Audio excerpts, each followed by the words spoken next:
Bueno, chicos, vamos a intentar explicar este tema del libro, la modificación, suspensión y extinción del contrato de trabajo.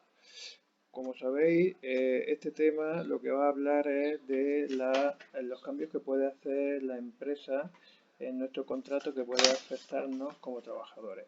En principio, habría que hablar de que el empresario tiene siempre la posibilidad de cambiar esas condiciones de trabajo que nosotros tenemos, pero habría que tener siempre, diríamos, estar dentro de unos límites. Significa que no puede hacerlo por la cara. Acordaros que los límites siempre van a ser que haya razones económicas, técnicas, organizativas o de producción.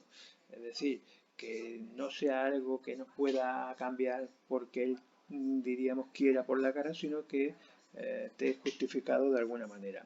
En principio lo que nos puede cambiar es la forma de trabajar en cuanto a nuestras funciones. Eso se llama movilidad funcional. Nos puede cambiar de puesto de trabajo, bien cambiar a otro puesto de similar categoría o grupo profesional, que significa que haremos cosas parecidas, pero al estar dentro de nuestra categoría nosotros seguimos cobrando lo mismo y lo único que hacemos es otra función parecida a la nuestra y para la que estamos preparados. Pero hay la posibilidad también de que nos muevan fuera de nuestro grupo profesional o categoría profesionales. En este caso, lo que ocurre es que nos pueden o bien ascender y hacer un trabajo que tenga otro compañero con más titulación, por ejemplo, y que nosotros, bien porque tengamos un cursillo o tengamos una carrera, también estemos capacitados para hacerlo, y eso se llama movilidad ascendente.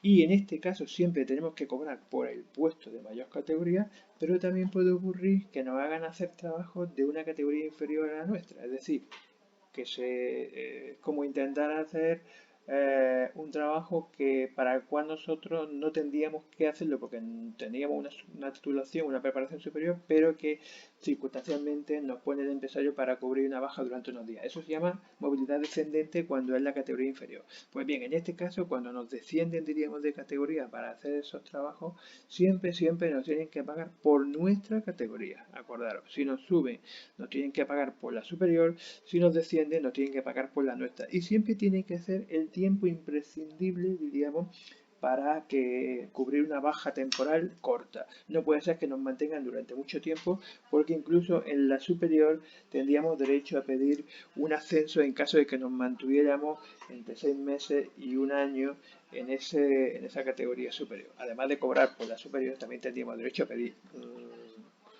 un ascenso.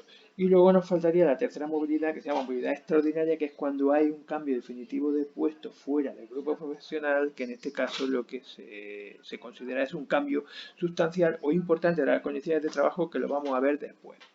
Vamos a seguir con otra posibilidad que existe de que nos mueva el empresario, pero en el espacio, no en el tiempo de las funciones, sino en el espacio. En este caso se llama movilidad geográfica, es decir, nos pueden cambiar de centro y hay dos posibilidades. Una, diríamos, más larga, que es cuando hay un cambio definitivo de centro que está considerado entre 1 y 3 años. En este caso hay que notificar al trabajador con 30 días de antelación y el trabajador siempre va a tener tres opciones. Una, aceptar el traslado, es decir, aceptarlo por la buena y nos cambiamos de sitio, nos mandan a trabajar a Alicante, a Valencia, a Ciudad Real y lo aceptamos porque bien no tenemos inconveniente o porque nos gusta o simplemente por no perder el puesto de trabajo. En este caso siempre nos pagan todos los gastos de nuestra familia. Pero si no estamos de acuerdo, hay otra opción que es aceptar y recurrir. Entonces lo que hacemos es que recurrimos porque creemos que es injusto y luego ya saldrá la resolución del juez. Pero ojo, tenemos que irnos. En principio no vale quedarse esperando la resolución, sino que hay que irse y luego ya se saldrá la resolución del juez. La tercera opción es extinguir el contrato, es decir, acabar el contrato con una indemnización. Y la indemnización que nos tienen que dar es de 20 días por año. Por tanto, sería una indemnización de 20 días, se multiplica por los años que estamos y por lo que cobramos, y eso sería lo que nos tendría que pagar el empresario por trasladarnos a un centro o por no querer trasladarnos en este caso y tener derecho a esa indemnización. Luego hay otra posibilidad que es, diríamos, más corta en el tiempo, que se llama desplazamiento. El desplazamiento es una forma de hacer funciones en otro centro, pero durante un tiempo inferior a un año. En este caso, las condiciones que marca la ley es que hay que avisar al trabajador con al menos 5 días laborables de antelación y el trabajador solamente va a tener dos opciones, no como en el traslado que tenía tres. Aquí solamente tiene o bien acepta el desplazamiento, que es temporal, hemos dicho, pues imaginaros, a lo mejor irse a una ciudad a Melilla o a Cádiz o a Granada o a Córdoba un tiempo, un par de meses, a hacer una obra, por ejemplo, y o bien se acepta, como hemos dicho, con todos los gastos pagados, o bien se recurre, se acepta y se recurre, es decir, hay que irse siempre y luego recurrir a ver si el juez estima que es cierto que ha sido un poco, diríamos, injusto el desplazamiento. Pero mientras tanto tenemos que irnos. En este caso, evidentemente, si ganamos y el juez nos da la razón de que ha sido injusto, tendríamos derecho a una indemnización y además a recuperar, a volver a nuestro puesto de trabajo donde habíamos salido, porque se demostraría que no tenía razón el empresario. En estos casos siempre se tiene derecho a 4 días extra de permiso por cada 3 meses de desplazamiento. Es decir, que si nos vamos y estamos más de 3 meses, nos tienen que dar 4 días extra de permiso como días libres que tenemos derecho a disfrutar con nuestra familia. Luego pasaríamos después a lo que hemos dicho antes, que era una modificación sustancial de las condiciones de trabajo. A ver, esto no es, parece muy difícil, pero son palabras muy fáciles. Una modificación es un cambio y sustancial significa importante. Por tanto, si queréis llamarlo cambio importante de las condiciones de trabajo, es igual que decir modificación sustancial de las condiciones de trabajo. Bien, pues las 6 condiciones que vienen aquí a la derecha por las cuales nos pueden cambiar, diríamos, nuestra jornada, nuestro trabajo son estas, ¿eh? Que nos cambien la jornada, que nos cambien el horario, la distribución del tiempo, que nos cambien el régimen de trabajo a turno, porque nos pongan o nos quiten, el sistema de retribución, cómo nos paguen y la cuantía que nos paguen, siempre dentro de los límites de lo que es el salario mínimo, pero nos pueden cambiar la forma de pagarnos, acordarlo en especie, en metálico y demás. El sistema de trabajo, como trabajo y rendimiento, aquí entraría, pues si trabajamos a comisión u otras cosas, también se nos puede cambiar. Y la movilidad extraordinaria, que era lo que era fuera del grupo profesional. Pues bien, siempre que intenten tocar alguna de estas condiciones que vienen aquí, se considerará un cambio importante y el trabajador tiene derecho a esto que viene aquí señalado. Primero, a aceptar. Tenemos derecho a aceptar, nos vamos, nos cambian el turno. Imaginaros que estamos trabajando en un bar y trabajamos de 8 a 2 y de repente la dueña de la cafetería dice que va a empezar a trabajar de 9 a 1, de 4 a 7 porque quiere trabajar por las tardes, porque hay más negocio, por lo que sea. En ese caso, nosotros tenemos la opción, tenemos 3 opciones. Hemos dicho una, aceptar, porque no nos importa. Otra, aceptar y recurrir porque creemos que es injusto y entonces lo que tenemos que hacer es, además de aceptar, recurrirlo, porque si no está justificado por una causa económica, organizativa o de producción, como hemos dicho antes, tendríamos derecho a que no se nos cambiara ese sistema de turno.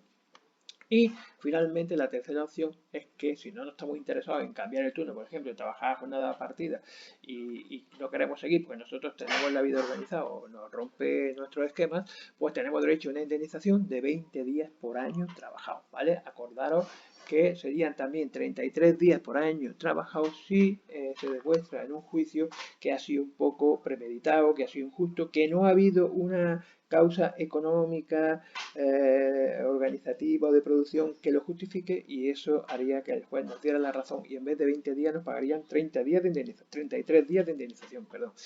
Bueno, en cuanto a la modificación colectiva es cuando se considera que hay mucha gente, esto sería el cambio individual a un trabajador y la modificación colectiva cuando se le cambia a todo un centro o a una parte importante de un centro las condiciones de trabajo. En este caso siempre hay que consultarlo con los representantes de los trabajadores, una consulta de un máximo de 15 días y después si lo lleva a cabo el empresario siempre se podría recurrir ante el juzgado de lo social, como sabéis.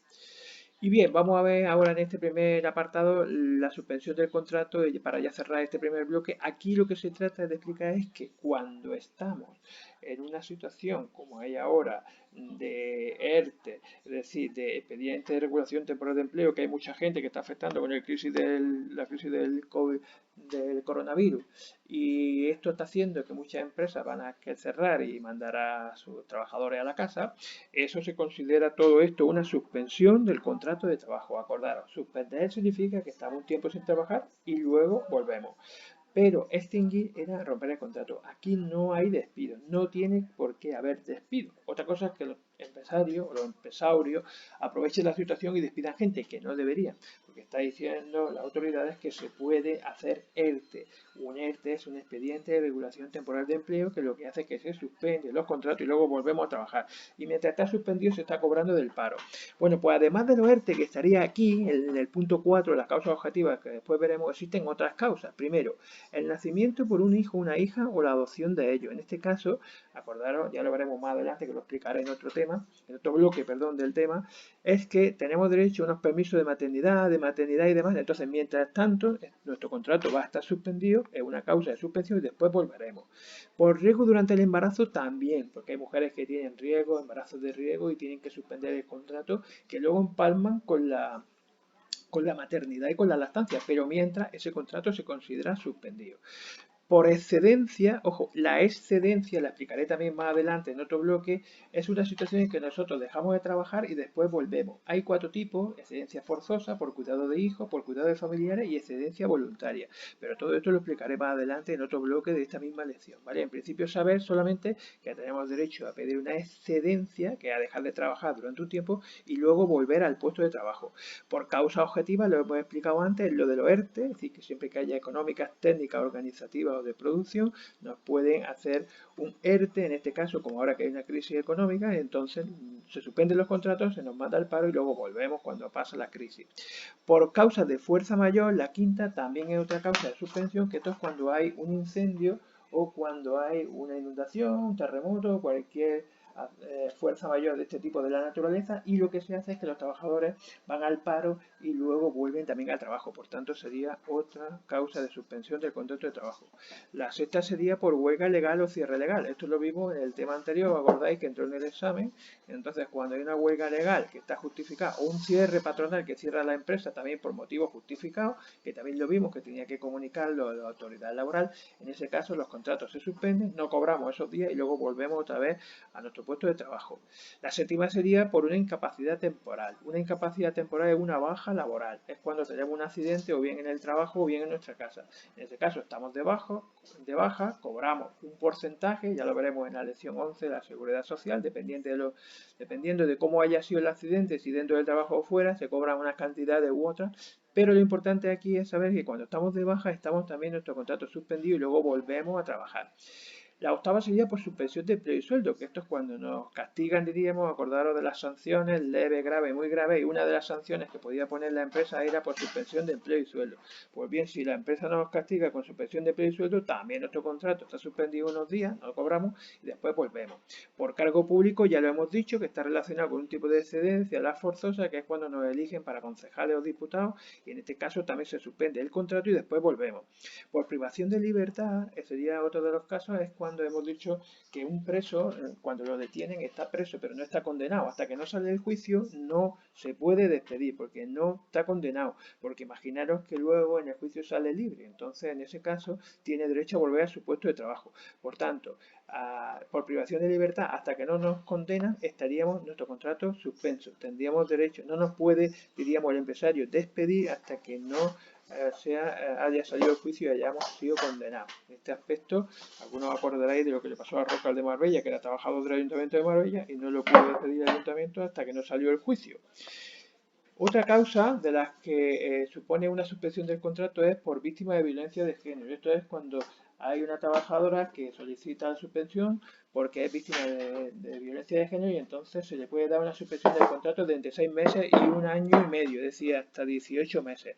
También se trata de proteger a la víctima y estaría su contrato suspendido hasta que ya volviera o cesara esa actividad agresiva. Y por último, por mutuo acuerdo o pacto válido, sería la última de las posibilidades que tenemos cuando está nuestro contrato suspendido, que es cuando hacemos un acuerdo con nuestro empresario sencillamente porque dejamos de trabajar un tiempo y luego volvemos, ¿vale? Cerramos aquí este primer bloque y después seguimos con un segundo. Venga, saludos.